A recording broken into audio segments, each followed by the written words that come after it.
Sebelumnya, kalian subscribe dulu channel ini agar kalian tidak ketinggalan video terbaru dari channel kami. Orang Pati kalah lagi. Banyak yang tewas. Sisanya lari terjun ke sungai yang sedang banjir. Sang Adipati tidak diketahui mati atau hidup. Bala Mataram kemudian memboyong harta dan wanita.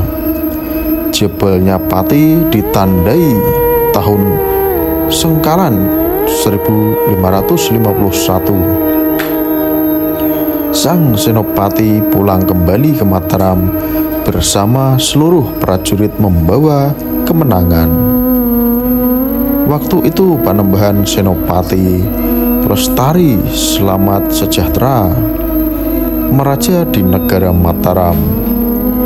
Negaranya sangat makmur, gemah ripah, tahta harta raharja Ki Mandaraka untuk atur kepada sang Panembahan untuk menuturkan serbuan dan ke negara-negara Brangwetan yang belum mau tunduk.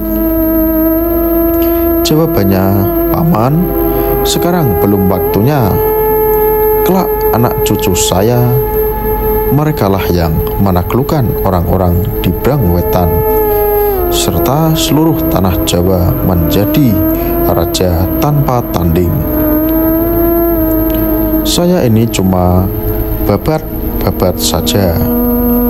Kelak jika saya dipanggil ke hadapan Allah yang saya beri wewenang menjadi raja di Mataram adalah anak saya bernama Jolang. Meskipun masih muda, dialah yang menurunkan benih-benih raja di Mataram. Anak-anak saya yang lain yang tidak mengindahkan pesan saya ini, biarlah terkena kutukan dari Tuhan. Paman dan Adi Mangkubumi yang akan kami minta untuk melantik raja cucu Paman. Ki Adipati dan Mangkubumi siap melaksanakannya. Kala itu Panembahan Senopati menjadi raja sudah 3 tahun. Panembahan lalu sakit keras. Akhirnya mangkat, dimakamkan di sebelah barat masjid diberi Sengkalan tahun 1552. Bertepatan dengan hari Soma atau Senin, Adipati Mandaraka bersama Pangeran Mangkubumi keluar ke Sitinggil, menggandeng Pangeran Adipati Anom. Pangeran Adipati didudukan di Daparmas Adipati Mandaraka dan Pangeran Mangkubumi mengapit di kanan dan kiri. Pangeran Mangkubumi berdiri serta berbicara keras. Semua orang Mataram, kalian jadilah saksi bahwa Pangeran Adipati hari ini ditetapkan menjadi sultan, menggantikan ayahnya. Kalau ada orang yang masgul hatinya serta tidak mengindahkan, sampaikan karang saya lawannya. Orang Mataram semua ibarat suara burung mendukung semua. Para sentana, para menteri, bupati bersedia berbakti kepada Sang Prabu. Sang Prabu lalu masuk ke Kedanton. Selama menduduki tahta sebagai raja baru, negara Mataram gemah ripah. Tegak tegar hukumnya, kukuh agamanya. Waktu itu Sang Prabu memerintahkan balanya supaya membangun tanah di Danalaya. Arahnya di sebelah barat Kedanton. Rencana Sang Prabu akan dijadikan tempat kesayangan seorang abdi bule bernama Juru Taman. Sebab ia sering mengganggu di dalam keraton dengan menyamar sebagai Sang Prabu. Para istri selir banyak yang tertipu, dikira Sang Prabu. Selama ini begitulah perilaku Juru Taman itu. Bala di Mataram semua lalu membangun taman. Tidak lama kemudian sudah jadi. Si Juru Taman juga sudah ditempatkan di sana.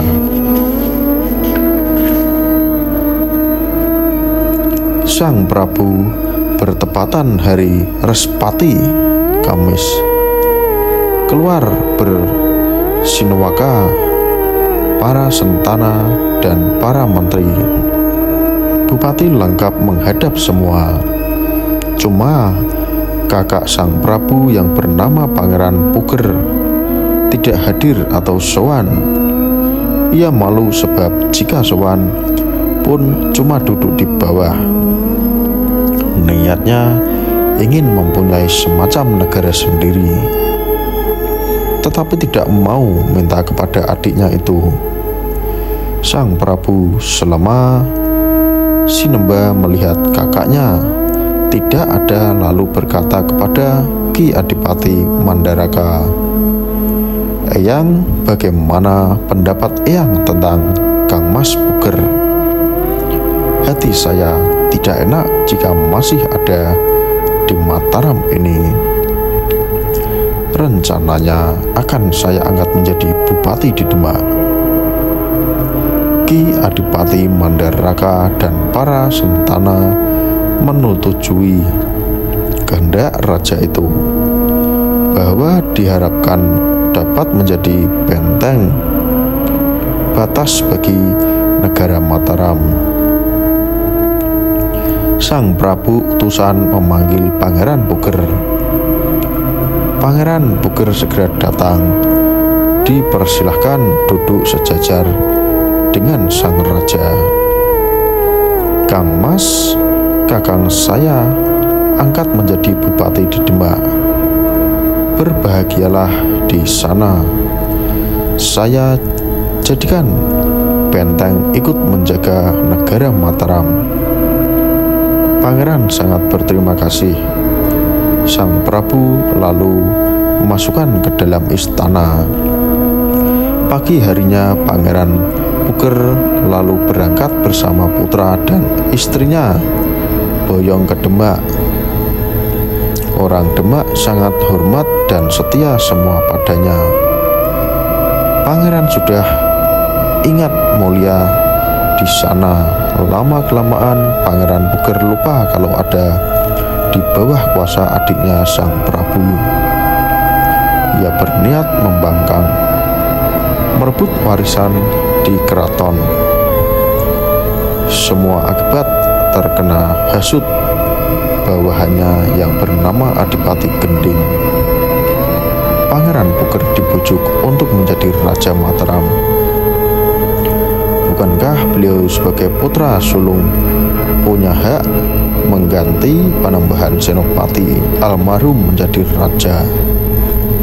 Pangeran termakan hasutan itu, lalu menjatuhkan perintah kepada bala prajuritnya untuk menguasai semua tanah di sebelah utara Gunung Kendeng. Orang-orang di daerah itu sudah takluk. Pangeran Puger semakin percaya hasratnya akan kesampaian. Prajuritnya semakin banyak. Setiap hari selalu menyiapkan senjata dan serdadu, menunggu waktu merebut kekuasaan di Mataram. Yang menjadi andalan perangnya adalah Adipati Gending dengan Adipati Panjer.